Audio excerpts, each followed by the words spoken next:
ಮಂಡ್ಯ ಜನತೆಗೆ ಏನು ಹೇಳ್ತೀರಾ? ನನ್ನ ಕರ್ತವ್ಯ, ನಮ್ಮ ಶಾಸಕರು ನಾವು ಈ ಸರಿ 7ಕ್ಕೆ 6 ಗೆಲ್ಲಿಸಿದ್ದಾರೆ. ನಾವು ಬಹುಶಃ ಇಡೀ ರಾಜ್ಯದ ಜನ ಯಾರೂ ಅಂದ್ಕೊಂಡಿರಲಿಲ್ಲ ಮಂಡ್ಯದಲ್ಲಿ ಕಾಂಗ್ರೆಸ್ ಗೆಲ್ಲುತ್ತಾ, ಮಂಡ್ಯ ಜಿಲ್ಲೆಯಲ್ಲಿ ಒಂದೆರಡು ಗೆಲ್ತೋ ಇಲ್ಲವೋ ಅನ್ನೋ ಥರ ಇತ್ತು. ಅಂಥದ್ರಲ್ಲಿ 6 ಜನ ನಾವು ಶಾಸಕರಾಗಿ ಮಾಡಿದ್ದಾರೆ. ಮೊದಲು ಅದಕ್ಕಿಂತ ಚುನಾವಣೆಗಿಂತ ಮೊದಲು MLC graduate constituency local body ಮಾಡಿದ್ದು. ಆಕಸ್ಮಿಕವಾಗಿ ಕಾರಣಾಂತರದಿಂದ ಲೋಕಸಭೆಗೆ ನಾವು ಸೋತಿದ್ದೀವಿ. ಬಟ್ ಲೋಕಸಭೆಯಲ್ಲಿ ಸೋತು ಅಂದ ತಕ್ಷಣವೇ ನಾವು ಉದಾಸೀನ ಮಾಡಲಿಕ್ಕೆ ಆಗಲ್ಲ. ಸೊ ಮಂಡ್ಯ ಶುಗರ್ ಫ್ಯಾಕ್ಟ್ರಿ ನಿಮಗೆಲ್ಲರೂ ಗೊತ್ತಿದೆ ಯಾವ ರೀತಿ ಪರಿಸ್ಥಿತಿ ಇತ್ತು ಅಂತ. ಸೊ ಹಿಂದೆ 2004ರಲ್ಲಿ ನಿಂತೋಗಿತ್ತು, ಸ್ಟಾರ್ಟ್ ಮಾಡೋದು. ಅದಾದಮೇಲೆ 2018ರಲ್ಲಿ ಮತ್ತೆ ನಿಂತೋಯ್ತು. ಸೊ ಬಸವರಾಜ ಬೊಮ್ಮಾಯಿ, ಯಡಿಯೂರಪ್ಪ ಖಾಸಗಿ ಮಾಡೋಕ್ಕೆ ಹೋಗಿ ಅದು ನಿಲ್ಲಿಸಿದ್ರು. ಇವೆಲ್ಲ ಆದಮೇಲೆ ನಾವು ನಮ್ಮ ಎಲ್ಲರ ಒತ್ತಾಯದ ಮೇರೆಗೆ ನಮ್ಮ ಮುಖ್ಯಮಂತ್ರಿಗಳು 50 ಕೋಟಿ ಕೊಟ್ಟರು. ಈ ವರ್ಷ ಭಾಳ ಉತ್ತಮವಾಗಿ ನಡೆಸ್ತಾ ಇದ್ದೀವಿ. ಅದಕ್ಕೂ ಒಂದು ಪೂರ್ಣ ಪ್ರಮಾಣದ ಕಾರ್ಯಕ್ರಮ ಕೊಡಬೇಕು ಅನ್ನೋದಿದೆ. ಕೃಷಿ ವಿಶ್ವವಿದ್ಯಾನಿಲಯ ಇವತ್ತು ಗೊತ್ತಾಗಲ್ಲ ಬಿಡಿ, ನಮ್ಮ ಜನಕ್ಕಾಗಲಿ ಮತ್ತು ನಮ್ಮ ರೈತರಿಗಾಗಲಿ ಇವತ್ತಿಗೆ ಅದರ ಮಹತ್ವ ಏನು ಅಂತೇಳಿ ನಾನು ಎಕ್ಸ್ಪ್ಲೈನ್ ಮಾಡಿದ್ರು ಅದ್ರ ಗೊತ್ತಾಗಲ್ಲ. GKVK ಇವತ್ತು ರಾಷ್ಟ್ರದಲ್ಲಿ 10ನೇ ಒಂದು ಯೂನಿವರ್ಸಿಟಿ, 100 ಯೂನಿವರ್ಸಿಟಿ ಇದೆ, ಅದರಲ್ಲಿ 10ನೇ ಯೂನಿವರ್ಸಿಟಿ. ಸೊ ಮಂಡ್ಯ ಕೃಷಿ ಪ್ರಧಾನವಾದಂಥ ಜಿಲ್ಲೆ. ಭಾಳಷ್ಟು ದೊಡ್ಡ ದೊಡ್ಡ ನಾಯಕರು ಇಲ್ಲಿ ರಾಜಕೀಯ ಶಕ್ತಿಯನ್ನು ತುಂಬಿದ್ದಾರೆ. ಆದರೆ ನನಗೆ ನಮ್ಮೆಲ್ಲ ಶಾಸಕರು ಕೊಟ್ಟಿರೋ ಶಕ್ತಿ ನಮ್ಮ ಸರ್ಕಾರ, ಮುಖ್ಯಮಂತ್ರಿಗಳು, ಉಪಮುಖ್ಯಮಂತ್ರಿಗಳು, ಬಹುಶಃ ಇದೊಂದು ಕನಸು ಅಂತಲೇ ಹೇಳ್ಬೋದು. ನನಗೊಂದು ಡ್ರೀಮ್. ಸೊ ನನಗೆ ನಮ್ಮ ಜಿಲ್ಲೆ ಹಿಂದೆ ಭಾಳ ಜನ ಮಾತನಾಡ್ತಾರೆ. ಈಗ ಮೆಡಿಕಲ್ ಕಾಲೇಜ್ ಮಾಡಿದಾಗ ಏನಾಗಿತ್ತು ಅಂತ ಸ್ಟೋರಿ ಹೇಳಿದ್ರೆ ಅವ್ರಿಗೆಲ್ಲ ಬೆಚ್ಚಿಬಿಡಬೇಕು.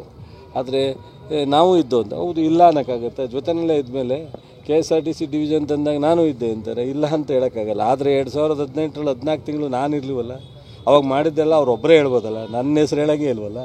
ಮಾಡಲೇ ಇಲ್ಲ, ಒಂದು ಕಲ್ಲು ಹಾಕಲಿಲ್ಲ. ಇವತ್ತು ಕೃಷಿ ವಿಶ್ವವಿದ್ಯಾನಿಲಯ ಇದಕ್ಕೇನು ಹೇಳೋಕ್ಕಾಗ್ತದೆ ಅಲ್ವೋ ಗೊತ್ತಿಲ್ಲ. ಅದು ಬೇರೆದಕ್ಕೆಲ್ಲ ನಾನು ಇದ್ದೆ ಅಂತ ಹೇಳ್ಬೋದು. ಈ ಫ್ಯಾಕ್ಟ್ರಿ ಪೂರ್ತಿ ರಿನೋವೇಷನ್ ಇರ್ಬೋದು, ಹೊಸ ಮಿಷನ್ಗಳಾಗ್ತಾ ಇರ್ತಕ್ಕಂಥದ್ದು ಇರ್ಬೋದು.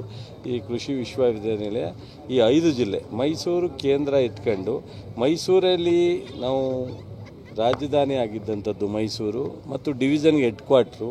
ಆದರೆ ನಮ್ಮ ಮುಖ್ಯಮಂತ್ರಿಗಳು, ಉಪಮುಖ್ಯಮಂತ್ರಿಗಳು, ನಮ್ಮ ಸಚಿವ ಸಂಪುಟ ಮಂಡ್ಯ ಕೃಷಿ ವಿಶ್ವವಿದ್ಯಾನಿಲಯ ಕೊಟ್ಟಿರ್ತಕ್ಕಂಥದ್ದು.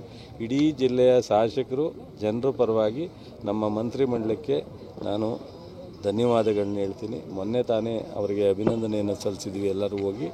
ನನಗೆ ಅತ್ಯಂತ ಸಂತೋಷ ಇದೆ. ನಾನು ಮುಂದೆ ಏನಾಗುತ್ತೋ, ಹಿಂದೆ ಏನಾಗಿದೆಯೋ, ಏನು ಮಾಡಿದೀವೋ, ರಸ್ತೆ ಮಾಡಿದೀವೋ, ಮಾಡ್ರೈನೇಷನ್ ಮಾಡ್ತೀವೋ, ಇನ್ನೊಂದು ಮಾಡ್ತೀವೋ, ಅದೆಲ್ಲ ಇದು ಶಾಶ್ವತವಾದ್ದು. 100 ವರ್ಷ ಈ ಭೂಮಿ ಇರೋವರೆಗೂ ಮಂಡ್ಯ ಜಿಲ್ಲೆಯ ಒಂದು ಕೃಷಿ ವಿಶ್ವವಿದ್ಯಾನಿಲಯ ಈ ಒಂದು ಕಾಂಗ್ರೆಸ್ ಸರ್ಕಾರ ಈ ಒಂದು ಸಂದರ್ಭದಲ್ಲಿ ಆಯಿತು ಅನ್ನೋದಿದೆಯಲ್ಲ, ಇದು ಅತ್ಯಂತ ಸಂತೋಷ. ಬಹುಶಃ ಇದರ ಮಹತ್ವ, ಇದರ ಉಪಯೋಗ ರೈತರಿಗೆ, ಸಾರ್ವಜನಿಕರಿಗೆ ಟೈಮ್ ತಗೊಳುತ್ತೆ ಗೊತ್ತಾಗಕ್ಕೆ. ಸರ್, ಸ್ಥಳೀಯ ಚುನಾವಣೆಗಳನ್ನು ಎದುರಿಸಬೇಕಾಗದೆ ಏನು BJP ಮತ್ತು JDS ಬೆಂಬಲಿತ ಸದಸ್ಯರನ್ನ DR ಅನ್ನ ಬಳಕೆ ಮಾಡಿಕೊಂಡು ಚಲುವರಾಯಸ್ವಾಮಿ ಅವರು ಅನರ್ಹ ಮಾಡ್ತಾ ಇದ್ದಾರೆ ಅಂತ ಆರೋಪ ಮಾಡಿದ್ದಾರೆ. 9 ಸೀಟ್ ಗೆದ್ದಿದ್ದೋ ನಾವು ಅಲ್ವೇನಪ್ಪ, 9 ಸೀಟು. ನಾವು ಅವಾಗ 6 MLA ಇರಲಿಲ್ಲ. DC ಬ್ಯಾಂಕಲ್ಲಿ 4 ಸೀಟ್ ಗೆದ್ದಿದ್ರು. ಏನು ಮಾಡಿದ್ರಂತೆ, ಅಧ್ಯಕ್ಷ ಯಾರನ್ನು ಮಾಡಿದ್ರಂತೆ, ಉಮೇಶ ಅಂತ ಪಾಪ ಇಂಡಸ್ಟ್ರಿ ಉದ್ಯಮಿ ಕರ್ಕೊಂಬಂದು ನಮ್ಮ 3 ಜನನ ಹೊರಗಡೆ ನಿಲ್ಲಿಸಿದ್ರು. ಚುನಾವಣೆ 11 ಗಂಟೆಗೆ, 10 ಗಂಟೆಗೆ 4 ಜನನ 24 ಅವರ್ಸ್ ಸಸ್ಪೆಂಡ್ ಮಾಡಿದರು. ಪಾಪ ಪುಟ್ಟರಾಜು ಪಾಪ ಭಾಳ ಬುದ್ಧಿವಂತ, ತುಂಬ. ಅಯ್ಯಯ್ಯೋ ನಾನು ಕಲ್ತ್ಕೋಬೇಕಾಗಿತ್ತು, ಕಲ್ತ್ಕೊಳ್ಳಲಿಲ್ಲ ಅವ್ರ ಹತ್ರ, ಯಜಮಾನ್ರ ಹತ್ರ. ಅವತ್ತೇನು ಮಾಡಿದ್ರಂತೆ, ಅವತ್ತು ಮಂತ್ರಿ ಆಗಿದ್ರಲ್ಲ, ಮಂತ್ರಿ ಆಗಿದ್ನೋ ಅಥವಾ ಇಲ್ಲ ಮಂತ್ರಿ ಹೋಗಿತ್ತೇನೋ ಗೊತ್ತಿಲ್ಲ, ಮಂತ್ರಿ ಹೋಗಿತ್ತು ಅವತ್ತು. ಸೊ BJP ಜೊತೆ ಸೇರ್ಕೊಂಡು 4 ಜನನ 24 ಅವರ್ಸ್ ಅಮಾನತು ಮಾಡಿದ್ರಲ್ಲ. ನೋಡಿರಿ, ಕೋಆಪರೇಟಿವ್ ಇಲಾಖೆಯಲ್ಲಿ ನಾವು ಅವರಷ್ಟು ಕೆಳಕಿಳಿದು ಮಾಡಲ್ಲ. ಇವತ್ತು ಸಹ 4 ಜನ ಕ್ಯಾಂಡಿಡೇಟ್ ಆಗಿರೋರು ನಮ್ಮ ಮಂತ್ರಿ ಹತ್ರ ಸ್ಟೇ ಇದೆ. ಸ್ಟೇ ವೆಕೇಟ್ ಮಾಡಿದ್ರೆ ಅವ್ರು ಕ್ಯಾಂಡಿಡೇಟ್ ಆಗಂಗಿಲ್ಲ. ಆದ್ರೆ ನಾನು ಅದಕ್ಕೆ ಕೈ ಹಾಕಿಲ್ಲ. ನಮ್ಮ ಶಾಸಕರು ಯಾರೂ ಒತ್ತಡ ಮಾಡಿಲ್ಲ. ಚುನಾವಣೆಯಲ್ಲಿ ಗೆದ್ದು ಬರೋಣ ಅಂತ ಹೇಳಿದ್ದಾರೆ.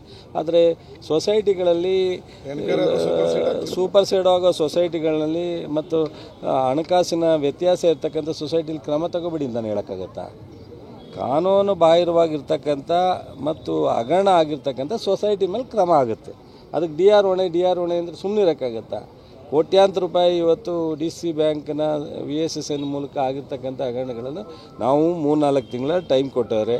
ನಾನೇ ಟೈಮ್ ಕೊಡೋಕೆ ಹೇಳಿದೆ. ಈ 1 ವರ್ಷದಿಂದನೇ ಕ್ರಮ ತಗೋಬೇಕಾದವನು ಕೆಲವನ್ನ 1-3 ತಿಂಗಳು 4 ತಿಂಗಳು ಟೈಮ್ ಕೊಡಿ, ರಿಕವರಿ ಮಾಡ್ಕೊಳ್ಳಿ, ಆಮೇಲೆ ಕ್ರಮಕ್ಕೆ ಹೋಗಿ ಅಂತ ಹೇಳಿದೆ. ಸೊ ಅವರು ಕ್ರಮ ಅವ್ರಿಗೆ ಆಗದೇ ಇದ್ದಾಗ ಕ್ರಮಕ್ಕೆ ಹೋಗ್ತಾರೆ.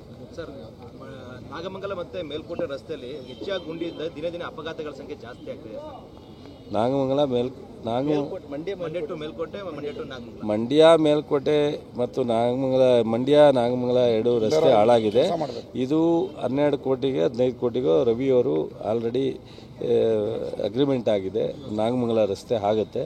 ಮೇಲ್ಕೋಟೆ ರಸ್ತೆ ನಾವು KCPನಲ್ಲಿ ಸೇರಿಸುವಂಥ ಪ್ರಯತ್ನ ಮಾಡ್ತಾಯಿದ್ವಿ. ಅದ್ರ ಮಧ್ಯದಲ್ಲಿ ತುಂಬ ಹಾಳಾಗಿರೋದ್ರಿಂದ ಮೊನ್ನೆ ಮುಖ್ಯಮಂತ್ರಿಗಳಿಗೆ ದರ್ಶನ್ ಒಂದು ಲೆಟ್ರ್ ಕೊಟ್ಟಿದ್ದಾರೆ. ಆದಷ್ಟು ಬೇಗ ಒಂದು ರಡ್ ಮಾಡೋದಕ್ಕೋಸ್ಕರ ಒಂದು 10 ಕೋಟಿ ರಿಲೀಸ್ ಮಾಡಲಿಕ್ಕೆ ಅದು ಆದಷ್ಟು ಬೇಗ ಆಗುತ್ತೆ. ನಾಗಮಂಗಲ ರಸ್ತೆ ಮೇಲ್ದರ್ಜೆಗೆ ಏರಿಸಬೇಕು ಅಂತ ಕೂಡ ಅದನ್ನು ಇದೆ. ಅದನ್ನು KCPನಲ್ಲಿ ಇಲ್ಲಿಂದ NH ಕದವಳ್ಳಿವರೆಗೂ ಈ ಒಂದು ನಮ್ಮ ಸ್ಟೇಷನಿಂದ ಚಂದ್ರಾಪುರದವರೆಗೂ KCPನಲ್ಲಿ ಸ್ಟೇಟ್ ಹೈವೇ ಇದಕ್ಕೆ ಸೇರಿಸೋದಕ್ಕೆ ಅಪ್ಗ್ರೇಡ್ ಮಾಡಲಿಕ್ಕೆ ಆಲೇ ಲೆಟ್ರ್